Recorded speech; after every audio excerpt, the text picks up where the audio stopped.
Hello friends, welcome to Smart Class. I hope you are all well.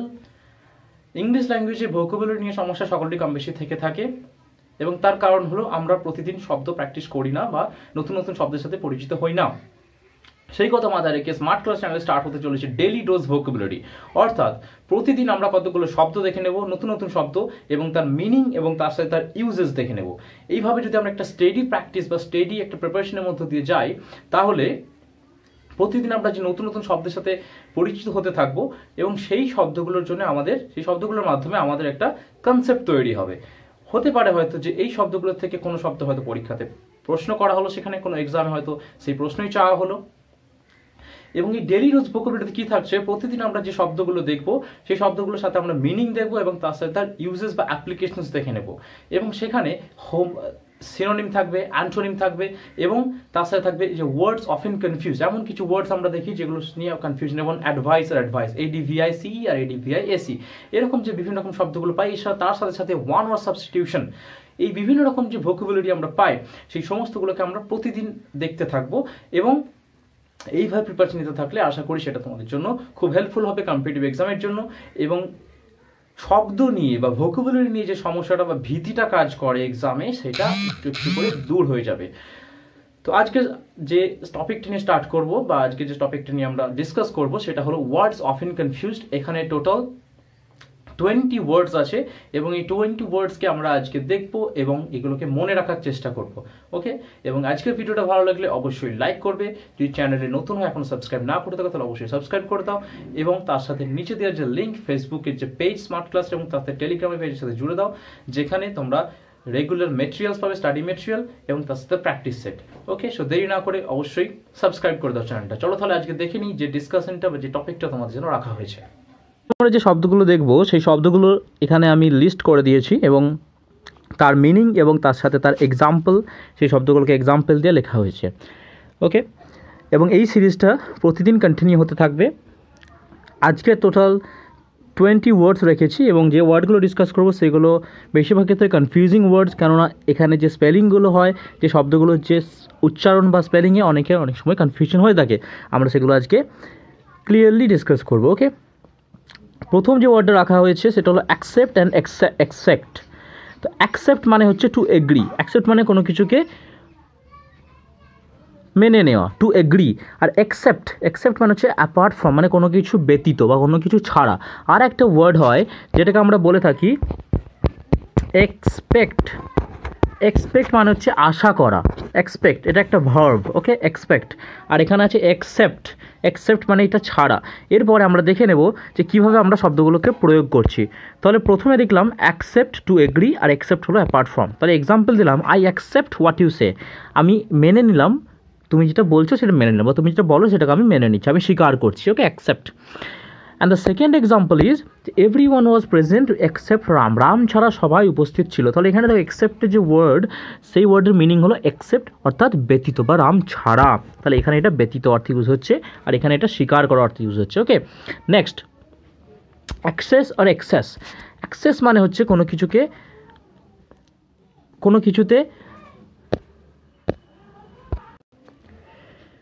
Access মানে হলো কোনো কিছুতে অধিকার পাওয়া। এখানে যে স্পেলিং বা যে মিনিং আমি লিখেছি, আ ওয়ে অফ এন্টারিং আর রিচিং আ প্লেস, অর্থাৎ কোনো জায়গায় প্রবেশ করা বা কোনো জায়গায় ঢোকার যে অনুমতি, সেটা পাওয়াটাকে অ্যাক্সেস বলা হচ্ছে।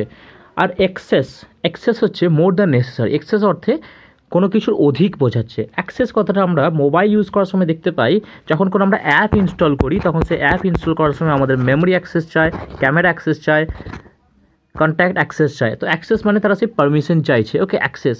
যেমন এখানে আমি যে এক্সাম্পলটা দিয়েছি, I do not have access to that place, আমার সেখানে যাওয়ার অধিকার নেই বা অনুমতি নেই।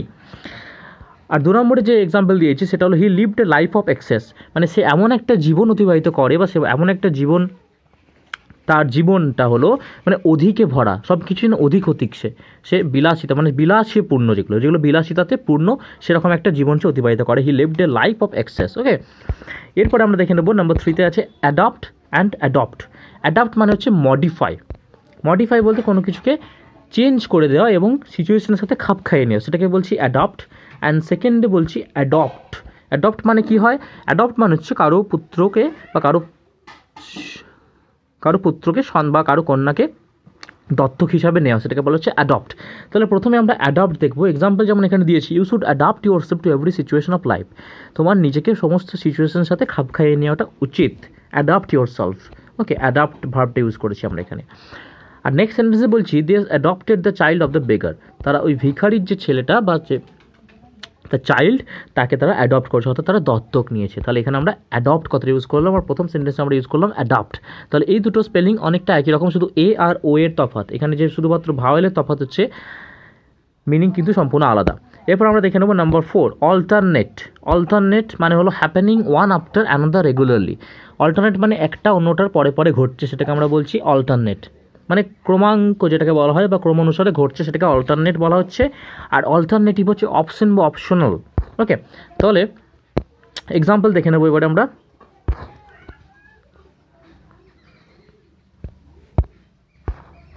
অল্টারনেট মানে বললাম happening one after another regularly, আর অল্টারনেটিভ মানে হলো অপশন বা অপশনাল।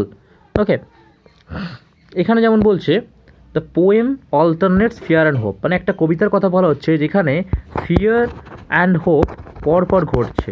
মানে একবার ফিয়ারের কথা বলা হচ্ছে একটা লাইনে, পরের লাইনে আবার হোপের কথা বলা হচ্ছে। তাহলে এটা ক্রম অনুসারে ঘটে যাচ্ছে ফিয়ার অ্যান্ড হোপ, সেটাকে বলছি দ্য পোয়েম অল্টারনেটস। ভার্ব হিসেবে ইউজ করছি অল্টারনেটকে। এরপরে যে ওয়ার্ডটা আছে সেটা হলো অল্টারনেটিভ। দ্য পোয়েম অল্টারনেটস, এটা তো হলো। এবার there must be an alternative option to every problem. এবার আমি এখানে লিখেছিলাম অপশন বা অপশনাল। তাহলে অপশন টু নাউন আর অপশনাল হলো অ্যাডজেক্টিভ। তাহলে অল্টারনেটিভ কথাটা আমি অ্যাডজেক্টিভ হিসেবে ইউজ করতে পারি, আবার নাউন হিসেবে ইউজ করতে পারি। যেমন আমি বললাম, ইট is an alternative to that option. এটা হলো সেই জিনিসটার বা কোনো একটা জিনিসের একটা অল্টারনেটিভ। তাহলে এখানে এটা নাউন হিসেবে ইউজ করা হচ্ছে, ইট ইজ অ্যান অল্টারনেটিভ। এটা নাউন হিসেবে ইউজ করা হচ্ছে। কিন্তু এখানে আমি যে সব সেন্টেন্সটা লিখেছি, there must be an alternative option to that problem, এখানে অল্টারনেটিভ ওয়ার্ডটা কিন্তু অ্যাডজেক্টিভ হিসেবে ইউজ করা হচ্ছে নাউনের আগে। There must be an alternative option. Okay, এরপর আমরা দেখবো advice. Advice an opinion about what somebody should do, সেটা হচ্ছে অ্যাডভাইস, অর্থাৎ উপদেশ। আর অ্যাডভাইস মানে হচ্ছে উপদেশ দেওয়া, এটা হচ্ছে ভার্ব। আর প্রথমেরটা হলো noun. Okay, to tell somebody what he should do in a particular situation. Example যেমন কী হবে, you should follow your elders advice, the doctor advice the patient to take rest. এরপর আমরা নাম্বার 6-এ দেখে নেব অ্যাসেন্ট আর অ্যাকসেন্ট। অ্যাসেন্ট মানে হচ্ছে two agree to A request, কারো কোনো যে অনুরোধ বা প্রস্তাবেতে সম্মতি দেওয়া, সেটাকে অ্যাসেন্ট বলা হচ্ছে। আর অ্যাকসেন্ট হচ্ছে way of প্রনাউন্সিং the words of A language, অর্থাৎ কোনো একটা ভাষার যে শব্দ, সেই শব্দগুলোকে যে উচ্চারণ করার যে ধরন, সেটা হচ্ছে অ্যাকসেন্ট। প্রথমে আমরা অ্যাসেন্ট দেখে নেব। এখানে একটা এক্সাম্পল দিয়েছি যে once the directors have given their assent to the proposal we can begin. একবার ডাইরেক্টররা তাদের অনুমতি দিলে, মানে যদি এগ্রি করেন, যদি তারা তাদের সম্মতি জানান, তাহলে আমরা স্টার্ট করতে পারি প্রপোজালটাতে। তাহলে এখানে অ্যাসেন্ট কথাটা ইউজ করা হচ্ছে, that they would agree to the request, তারপর আমরা স্টার্ট করতে পারি। আর সেকেন্ডে আমরা বলছি his English accent is not less than a British, মানে তার যে ইংলিশ বলার যে ধরন, সেটা কিন্তু ব্রিটিশদের থেকে কোনো অংশে কম নয়। তাহলে ইজ ইংলিশ অ্যাকসেন্ট, অ্যাকসেন্ট হচ্ছে উচ্চারণ। আমরা দেখে থাকি কয়েকজন হিন্দুস্তানি যারা থাকেন, তারা অনেক সময় ব্রিটিশদের মতো করে কথা বলতে পারেন বা তাদের অ্যাকসেন্টকে ইউজ করেন, সো সেটাকে বলা হচ্ছে ইংলিশ অ্যাকসেন্ট। ওকে, এরপর আমরা দেখবো অ্যাকমপ্লিশ, PLISH। অ্যাকমপ্লিশ মানে হচ্ছে অ্যাচিভ, কোনো কিছুকে পাওয়া, মানে সফল হওয়া এবং কোনো কিছুকে পাওয়া, অ্যাচিভ। আর অ্যাকমপ্লিশ, PLICE, অ্যাকমপ্লিশ মানে হচ্ছে person who helps another two commit a crime, কোনো একটা খারাপ কাজ করার জন্য যে যাকে কোনো কাজেতে সহায়তা করে বা তাকে সাহায্য করে, তাকে বলা হয় অ্যাকমপ্লিশ। আর এটা হচ্ছে অ্যাকমপ্লিশ, ACCOMPLISH। ওকে, এক্সাম্পল যেমন you can accomplish anything if you believe in it, যদি তুমি কোনো কিছুতে বিশ্বাস করো তাহলে তুমি অবশ্যই এটা পাওয়ার যোগ্যতা রাখো, এরকম অ্যাকমপ্লিশ। অ্যাকমপ্লিশ মানে ইউ ক্যান অ্যাচিভ এনিথিং। আর পরের সেন্টেন্সে বলছি he and alleged accomplish were charged with murder. তাহলে দুজনকে মার্ডারের চার্জে অভিযুক্ত করা হয়েছে। একজন হচ্ছে he and an alleged accomplish, মানে তারই সাথে যে তাকে সহায়তা করছিল, তাদের দুজনকে একসাথে মার্ডারের দায়েতে অভিযুক্ত করা হয়েছে। ওকে, এরপর number 8, affection and affectation. Affection মানে হলো the feeling of liking or loving somebody, কাউকে ইচ্ছা, মানে কারোর প্রতি যে ভালো লাগার যে ফিলিং, সেটাকে বলা হয় অ্যাফেকশন বা লাভ বলা হয় সেটাকে, বা অ্যাফেকশন বলা হয়। ওকে, আর অ্যাফেক্টেশন মানে হলো behaviour on action that is not natural, মানে একটা অসামঞ্জস্যপূর্ণ যে ব্যবহার সেটাকে বলা হয় অ্যাফেক্টেশন। যেমন একটা এক্সাম্পল আমরা দেখে নেব, she has much affection for a family, তার পরিবারের জন্য তার যথেষ্ট ভালোবাসা আছে বা যথেষ্ট যত্ন আছে, স্নেহ আছে, অ্যাফেকশন। আর পরের সেন্টেন্সে বললাম, she is beautiful, truthful and hilarious without vanity or affectation, exceptionally clever. মানে একজনকে বর্ণনা করা হচ্ছে এখানে যে সি ইজ বিউটিফুল, সে হলো সুন্দরী, ট্রুথফুল, সৎ এবং হিলারিয়াস, হিলারিয়াস মানে বেশ মজাদার, উইদাউট ভ্যানিটি, ভ্যানিটি মানে তার মধ্যে কোনো গর্ববোধ বা অহংকার নেই, অ্যাফেক্টেশন মানে তার মধ্যে কোনো আনন্যাচারাল বা অসামঞ্জস্যপূর্ণ কোনো ব্যবহারও নেই, এক্সেপশনালি ক্লেভার, তার সাথে ক্লেভার। তাহলে এখানে আমি অ্যাফেক্টেশন কথাটা ইউজ করলাম। ওকে, এরপরে নাম্বার 9 দেখবো অ্যাফ্লুয়েন্স অ্যান্ড এফ্লুয়েন্স। অ্যাফ্লুয়েন্স মানে হলো প্রসপারিটি, অ্যাফ্লুয়েন্স মানে প্রসপারিটি। যে ওয়ার্ডসগুলো আমরা ডিসকাস করছি সেই ওয়ার্ডসগুলো অবশ্যই তোমরা লিখে নেবে, এবং তার সাথে সাথে প্রতিদিনের যে আমাদের ভাষা বা প্রতিদিনের যে আমাদের যখন কোনো রাইটিং লিখছো বা যখন কোনো কথা বলছো তখন কিন্তু এগুলোকে ব্যবহার করার চেষ্টা করবে। ওকে, সো অ্যাফ্লুয়েন্স মানে হলো প্রসপারিটি, মানে ধন সমৃদ্ধি। এফ্লুয়েন্স মানে লিকুইড ওয়েস্টেজ, কোনো বর্জ্য পদার্থ যেটা তরল বর্জ্য পদার্থ সেটাকে বলা এফ্লুয়েন্স। যেমন এখানে এক্সাম্পল দিয়েছি, designer clothes are a sign of affluence. যারা ডিজাইনার ক্লথ পরে তার মানে বোঝা যায় তাদের অনেকটা মানে প্রতিপত্তি আছে, মানে তারা অনেক ধনী, এটা বোঝা যায়। অ্যাফ্লুয়েন্স মানে প্রসপারিটি, মানে তাদের যে ধন সমৃদ্ধির কথা বলা হচ্ছে। আর affluence of water flooded out of one small stream and into the main river. Affluence of water মানে এই যে জল যেটা বেরোচ্ছে, মানে জল নিকাশি যে ব্যবস্থা সেটার মধ্যে দিয়ে যে জল বেরোচ্ছে সেটাকে বলা হচ্ছে এফ্লুয়েন্স অফ ওয়াটার, মানে লিকুইড ওয়েস্টেজ যেটা হচ্ছে সেটা একটা স্মল স্ট্রিম থেকে বেরিয়ে আসছে এবং মেন রিভারে যাচ্ছে, সেটাকে বলা হচ্ছে এফ্লুয়েন্স। এবং কোনো শব্দ নিয়ে যদি কোনো সমস্যা থেকে থাকে তাহলে সেটা অবশ্যই তোমরা কমেন্ট বক্সে জানাবে, বা কোনো সাজেশন থাকলে সেটা কমেন্ট বক্সে জানাবে। এবার নাম্বার 10 দেখে নেব, অ্যামেন্ড অ্যান্ড এমেন্ড। অ্যামেন্ড মানে হলো to change a law or document, মানে কোনো একটা আইন বা কোনো একটা পেপারকে বা কোনো একটা কাগজপত্রকে সেগুলোকে চেঞ্জ করা। যেমন আমরা জানি যে কনস্টিটিউশনের অ্যামেন্ডমেন্ট, সেই অ্যামেন্ডমেন্ট মানে সেগুলোকে আবার বদলানো হচ্ছে, কোনো রুলকে বা কোনো লকে বা কোনো আর্টিকেলকে আবার নতুন করে সংশোধন করা হচ্ছে, সেগুলোকে বলা হচ্ছে অ্যামেন্ডমেন্ট। তাহলে এই অ্যামেন্ড থেকে আসছে অ্যামেন্ডমেন্ট কথাটা, নাউন হচ্ছে, আর অ্যামেন্ড হলো ভার্ব। আর এমেন্ড হলো two remove the mistakes in a piece of writing. কোনো একটা লেখা, সেটা বইয়ের লেখা হতে পারে বা কোনো একটা ডকুমেন্ট হতে পারে, সেটার মধ্যে যে লেখাগুলো আছে সেই লেখাটাকে তার মধ্যে যে ভুল আছে সেই ভুলগুলোকে ঠিক করা, to remove the mistakes in a piece of writing. যেমন এখানে এক্সাম্পল দেওয়া হচ্ছে, MPs were urged to amend the law to prevent another oil tanker disaster. এমপিতে কথা বলা হচ্ছে মেম্বার অফ পার্লামেন্ট, তাদের সাথে এরকম একটা ডিসকাশন করা হচ্ছে। কী নিয়ে ডিসকাশন করা হচ্ছে? যে টু অ্যামেন্ড দ্য ল, আইনটাকে চেঞ্জ করতে, কিসের জন্য? To prevent another oil tanker disaster, মানে আরও যাতে নতুন একটা অয়েল ট্যাঙ্কার ডিজাস্টার না হয় বা ক্ষতিগ্রস্ত না হয় তার জন্য আইনটাকে কিছুটা হলে চেঞ্জ করতে বলা হচ্ছে। টু অ্যামেন্ড মানে টু চেঞ্জ দ্য ল।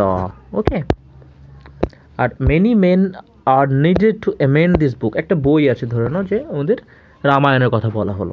এরপরে রামায়ণ একটা বড়সড় সংকলন বা বড়সড় একটা গ্রন্থ।